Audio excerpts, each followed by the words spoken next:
Hello everyone. Today we will do chapter 1 of your honeysuckle.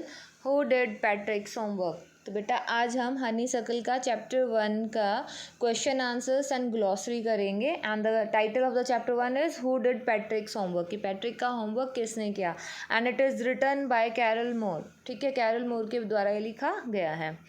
तो first of all we will discuss glossary. First word is Nintendo.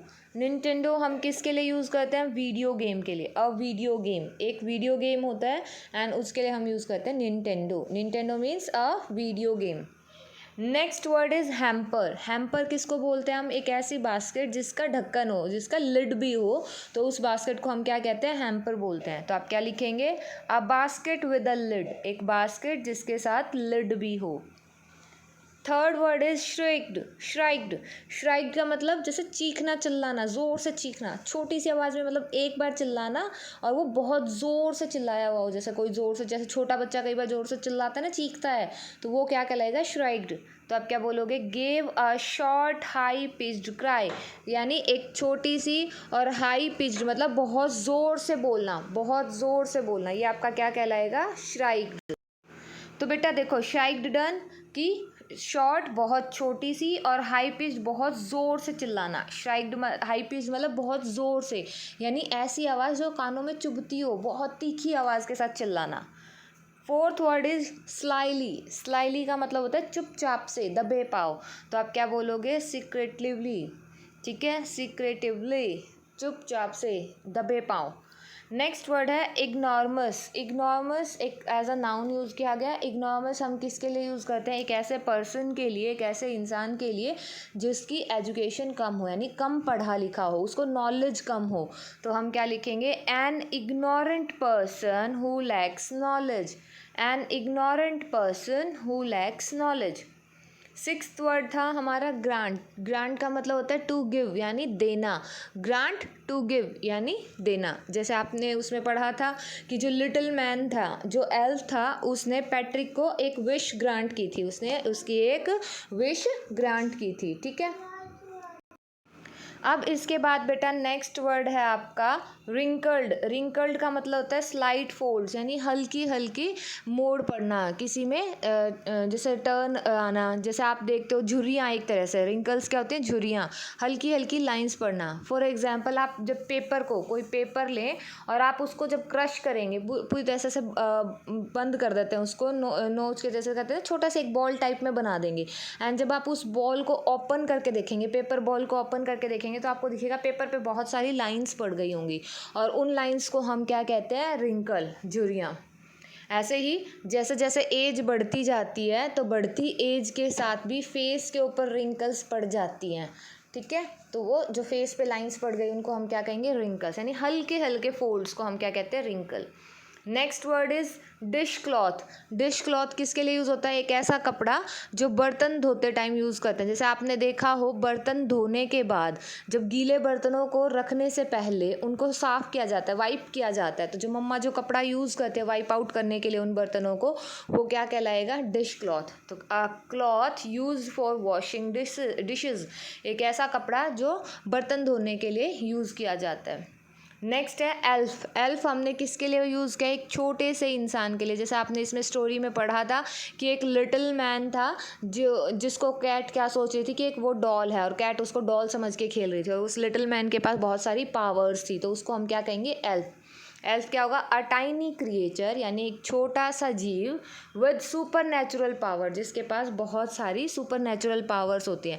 Super natural powers यानी जैसे कोई गायब हो जाता है, एकदम से दिखना बंद हो जाए, तो वो क्या हो गई? सुपर नेचुरल पावर हो गई.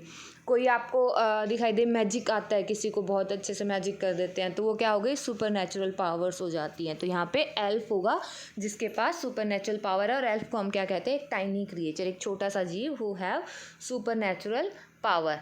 Next word is puffed.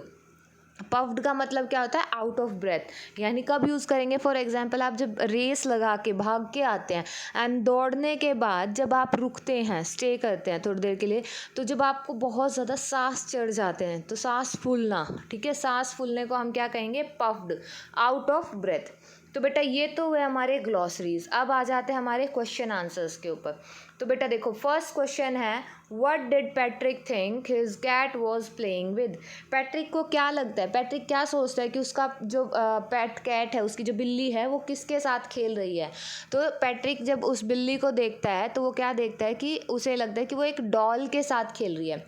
अब इसमें आंसर लिखने से पहले आपको जो सबसे पहले ध्यान देना है कि देखो बेटा यहाँ पे डिड का यूज़ हुआ है, यानी जो क्वेश्चन है वो आपका पास्ट में है, ठीक है, पास्ट में है। तो यहाँ पे जो वर्ब है हमारी थिंक है, तो हम वर्ब को भी पास्ट में ले जाएंगे। यहाँ पे थिंक अभी प्रेजेंट में है, जब हम आंसर लिखेंगे तो वर्ब को हम पास्ट फॉर्म में लिखेंगे। तो पास्ट में थिंक का क्या बन जाता है, थॉट।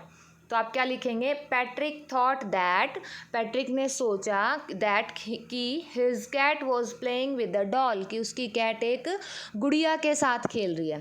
क्लियर क्वेश्चन, क्या लिखेंगे, Patrick thought that his cat was playing with the doll. तो देखो बेटा पैट्रिक थिंक का क्या बन गया, thought, that his cat was playing with, यहाँ तक तो है आपका क्वेश्चन में से। इसके आगे आपको लिखना है विद अ कैट, ठीक है, सॉरी विद अ डॉल, एक डॉल के साथ खेल रही है। क्वेश्चन नंबर 2 देखेंगे बेटा, why did the little man grant Patrick a wish, कि जो छोटा आदमी था उसने पैट्रिक को एक विश क्यों दी, ठीक है, उसकी एक इच्छा पूरी क्यों की। तो इसमें भी वंस अगेन अगर आपने ध्यान दिया हो तो यहाँ पे डिड यूज़ हुआ है। डिड मतलब पास्ट फॉर्म में यूज़ है। मेन वर्ब यहाँ पे क्या है, ग्रांट, तो ग्रांट की सेकेंड फॉर्म क्या हो जाएगी, ग्रांटेड, ठीक है। तो आप क्वेश्चन में से क्या लिखेंगे, the little man granted Patrick a wish. यहाँ तक तो क्वेश्चन में आ गया कि उस लिटिल मैन ने उस पैट्रिक को एक विश इसलिए दी थी बिकॉज, क्योंकि Patrick saved his life from the cat, क्योंकि पैट्रिक ने उसकी जो लाइफ है वो कैट से बचाई थी, पैट्रिक ने उसको कैट से बचाया था, इसलिए लिटिल मैन ने उसको एक विश ग्रांट की। ठीक है, यहाँ तक डन हुआ आपका क्वेश्चन। अब बेटा देखो क्वेश्चन नंबर 3 पे जाएंगे। व्हाट वॉज पैट्रिक्स विश, पैट्रिक की विश क्या थी। वंस अगेन अगर आप देखेंगे बेटा तो इसमें भी वॉज यूज हुआ है, वॉज यानी वर्ब की सेकंड फॉर्म, ठीक है, पास्ट हो गया ना, पास्ट फॉर्म। तो यहाँ पे मेन वर्ब हो गई विश, विश का क्या बन जाएगा, विश्ड। पैट्रिक ने क्या विश की, जब लिटिल मैन ने उसको एक विश दी, लिटिल मैन ने कहा कि मैं तुम्हारी एक विश पूरी करूँगा, तो पैट्रिक ने क्या विश मांगी, पैट्रिक ने क्या कहा था कि आप मेरे होमवर्क करोगे इस सेमेस्टर के एंड तक। तो आप क्या लिखोगे, पैट्रिक विश्ड दैट, कि पैट्रिक ने विश की कि the little man would do his homework, कि जो लिटिल मैन है, जो छोटा आदमी है, वो उसका काम करेगा till the end of the semester, semester के एंड होने तक। ठीक है, क्या थी पैट्रिक की विश, कि वो लिटिल मैन उसका होमवर्क करेगा सेमेस्टर के एंड होने तक। ठीक है, क्लियर।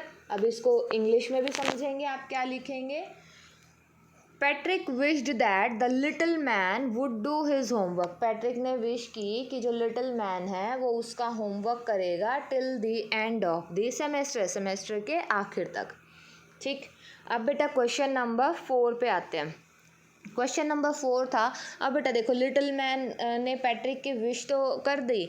अब आपको स्टोरी ध्यान हो तो स्टोरी में मैंने आपको क्या बताया था कि उस लिटिल मैन को बहुत सारी हेल्प की नीड पड़ी। ठीक है, तो क्वेश्चन क्या पूछा गया है, in what subject did the little man need help to do Patrick's homework. ठीक है, तो यहाँ पे बेटा ये 2 2 बार लिखा हुआ है, यहाँ पे आएगा डू। ठीक है, तो किन सब्जेक्ट्स में पैट्रिक की हेल्प चाहिए थी उस लिटिल मैन को, तो आपको पता है उसको सभी सब्जेक्ट्स में उसकी हेल्प की नीड पड़ी थी।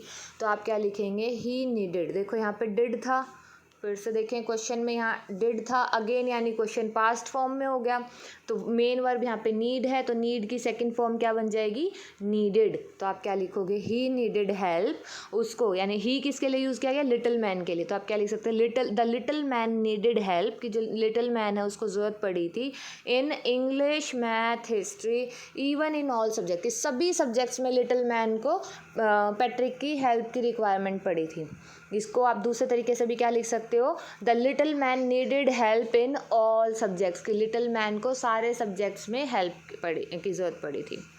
ठीक है, क्वेश्चन नंबर 5 एंड 6 2 क्वेश्चन रह गए बेटा, अब इनको क्वेश्चन नंबर 5 समझेंगे। How did Patrick help him. अब जब लिटिल मैन को हेल्प की रिक्वायरमेंट हुई थी तो पैट्रिक ने उसकी मदद कैसे की थी। तो पैट्रिक ने क्या किया था, उसको सारी बुक्स रीड कर करके दिखाई थी ना, लिटिल मैन को बुक्स रीड करके और उसको कंसेप्ट समझाए थे। तो क्या है, पैट्रिक हिमसेल्फ, देखो यहाँ पे लिख तो READ है, लेकिन इसको रीड ना बोल के हम रेड बोलेंगे। क्यों? क्योंकि क्वेश्चन किस में है, पास्ट फॉर्म में है। तो रीड की सेकंड फॉर्म क्या हो जाएगी, रेड। ऑल्दो स्पेलिंग सेम होती है, प्रोनाउंसिएशन चेंज हो जाते हैं। तो आप क्या लिखेंगे, Patrick himself read all homework for the little man.